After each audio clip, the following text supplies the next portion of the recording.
Zain world beautiful and natural vlog.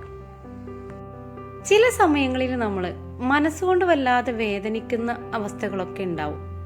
എൻ്റെ ലൈഫിൽ എഴുതി തയ്യാറാക്കിയ സ്ക്രിപ്റ്റോട് കൂടി എന്നെ ഒരാൾ പറ്റിച്ചു, ചതിച്ചു എന്നൊക്കെ പറയാം. അങ്ങനെ ഞാൻ എൻ്റെ വിഷമം ഒരാളോട് ഷെയർ ചെയ്യാണ്. അതിൽ തീരുമാനമാകുമെന്ന് വിചാരിച്ചാണ് നമ്മൾ ഷെയർ ചെയ്തത്. ആ സമയത്ത് അയാൾ പക്ക അതിനെ എതിർത്തുകൊണ്ട് സംസാരിക്കുകയാണ് ഉണ്ടായത്. അങ്ങനെ സംസാരിച്ചപ്പോൾ ഞാൻ അയാളോട് പറഞ്ഞു, എങ്കിൽ ഞാൻ മരിക്കുകയാണ് നല്ലത്. തോറ്റു കൊടുക്കാൻ എനിക്ക് മനസ്സില്ലായിരുന്നു. വളരെ തന്ത്രമായി ചതിച്ച ആളെ ശിക്ഷിക്കപ്പെടണം എന്ന് മാത്രമാണ് ഞാൻ ചിന്തിച്ചത്. അപ്പോൾ അയാൾ പറഞ്ഞ മറുപടി ഇതായിരുന്നു: നീ മരിച്ചാൽ ഞങ്ങൾക്കെന്താ? സ്വന്തം രക്തബന്ധങ്ങളാണ് പറയുന്നത് എന്നുണ്ടെങ്കിൽ അതിൻ്റെ ഒരു വേദന നിങ്ങൾ ചിന്തിച്ചു നോക്കണം. പക്ഷെ 2 ദിവസം ഞാൻ കരഞ്ഞു. പിന്നീട് ആ ഒരു ഉത്തരമാണ് എനിക്ക് ഊർജം പകർന്നു തന്നത്.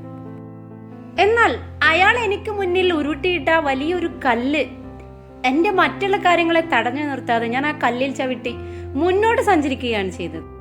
ഇവിടെ പ്രായങ്ങൾക്കോ ബന്ധങ്ങൾക്കോ ഒന്നും മൂല്യമില്ലാത്തൊരു കാലഘട്ടത്തിലൂടെയാണ് നമ്മളൊക്കെ കടന്നു പോകുന്നത്.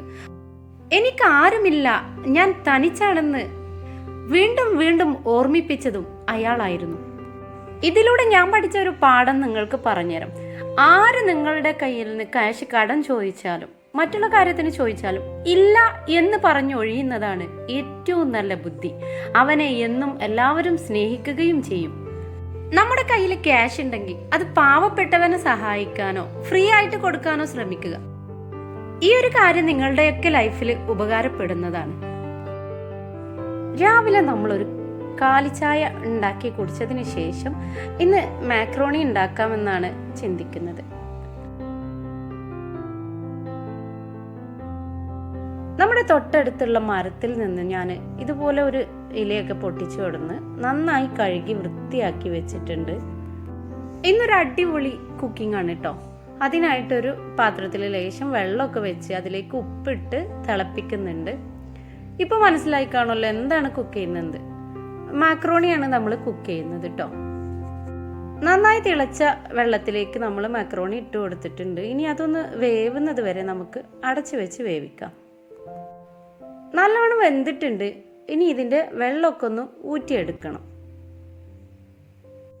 അതിനുശേഷം ഒരു സവോള എടുത്ത് നന്നായി ചെറുതാക്കി അരിഞ്ഞെടുക്കുന്നുണ്ട്. സാധാരണ രീതിയിലും വളരെ ടേസ്റ്റിയായി മക്രോണി എങ്ങനെ തയ്യാറാക്കാം എന്നുള്ളൊരു വീഡിയോ ആണ് ഞാൻ നിങ്ങൾക്ക് കാണിക്കുന്നത്.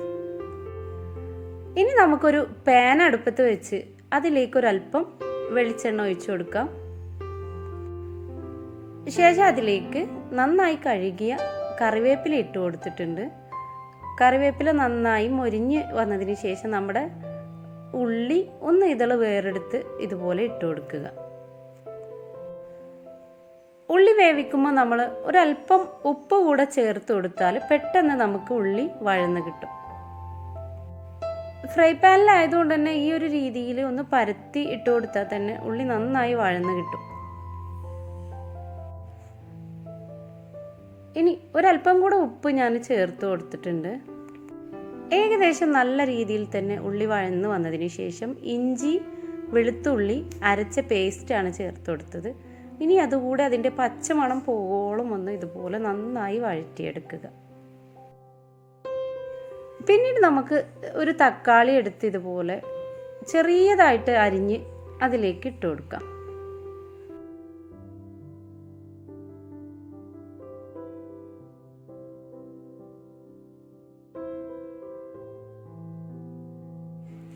നന്നായി മിക്സ് ചെയ്തതിന് ശേഷം നമുക്കിനി മസാലകളൊക്കെ ചേർത്ത് കൊടുക്കണം. 1/2 ടീസ്പൂണ് മഞ്ഞൾപ്പൊടി ചേർത്ത് കൊടുത്തിട്ടുണ്ട്. അതുപോലെ തന്നെ 1/2 ടീസ്പൂണ് മുളക് പൊടിയും ചേർത്ത് കൊടുത്തിട്ടുണ്ട്. ഇതുപോലെ നന്നായി വെന്തതിന് ശേഷം നമുക്ക് തയ്യാറാക്കി വെച്ചിട്ടുള്ള മാക്രോണി നമുക്ക് ഇതിലേക്ക് മിക്സ് ചെയ്ത് കൊടുക്കാം. തക്കാളിയൊക്കെ നന്നായി ഉടഞ്ഞ് ക്രീം പരുവത്തിലാവണം. ഇല്ലെങ്കിൽ ഒന്നുകൂടെ അടച്ചു വെച്ച് വേവിച്ചാൽ മതി. ഇനി അതിലേക്ക് നമ്മുടെ മാക്രോണി മിക്സ് ചെയ്ത് കൊടുക്കുക.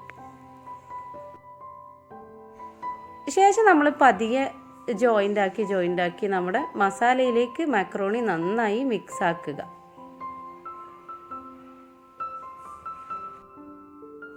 ഏകദേശം നന്നായി മിക്സ് ആയതിന് ശേഷം ഒരു 5 മിനിറ്റ് നമുക്കൊന്ന് അടച്ചു വെച്ച് വേവിച്ചെടുക്കാം. അതിനുശേഷം നമുക്ക് തീ ഓഫ് ചെയ്ത് അതിലേക്ക് ഒരല്പം ചീസ് ഇട്ട് കൊടുക്കുന്നുണ്ട്. അങ്ങനെ നമ്മുടെ ടേസ്റ്റിയായ മാക്രോണി റെഡി ആയിട്ടുണ്ട്. ഇനി നമുക്കിത് ഇലയിൽ വിളമ്പാം. ഇലയിൽ വിളമ്പി കഴിക്കുമ്പോൾ അതിൻ്റെ ടേസ്റ്റ് തന്നെ വ്യത്യാസമാണ്. ഇതിനായിരുന്നു നമ്മൾ ആദ്യം ഇലയൊക്കെ പൊട്ടിച്ച് കഴുകി വൃത്തിയാക്കി വെച്ചത്. ഇറച്ചിയും മീനും അതുപോലെ മുട്ടയും ഒന്നുമില്ലാതെ തന്നെ നമുക്ക് മാക്രോണി ഇതുപോലെ ടേസ്റ്റിയായി ഉണ്ടാക്കിയെടുക്കാം. രാവിലെയും വൈകുന്നേരമൊക്കെ നമുക്ക് ചായൻ്റെ കൂടെ വളരെ ഈസി ആയിട്ട് ഉണ്ടാക്കി കഴിക്കാൻ പറ്റിയ ഒരു വിഭവമാണ് മാക്രോണി. ഇന്നത്തെ ഈ മാക്രോണി വിഭവം നിങ്ങൾക്ക് എല്ലാവർക്കും ഇഷ്ടമായിട്ടുണ്ടാവും എന്നാണ് എൻ്റെ വിശ്വാസം. ഇഷ്ടമായാൽ നിങ്ങളെൻ്റെ വീഡിയോ ലൈക്ക് ചെയ്യാനും കമൻറ്റ് ചെയ്യാനും ഷെയർ ചെയ്യാനും മറക്കാതിരിക്കുക. ഇനിയും എൻ്റെ വീഡിയോസൊക്കെ നിങ്ങൾക്ക് കാണണമെന്ന് ആഗ്രഹമുണ്ടെങ്കിൽ സബ്സ്ക്രൈബ് ബട്ടൻ്റെ തൊട്ടടുത്തുള്ള ബെല്ലൈക്കണിൽ ഓൾ എന്ന ഓപ്ഷൻ എനേബിൾ ചെയ്തിടുക. എല്ലാ കൂട്ടുകാർക്കും നന്ദി, നമസ്കാരം.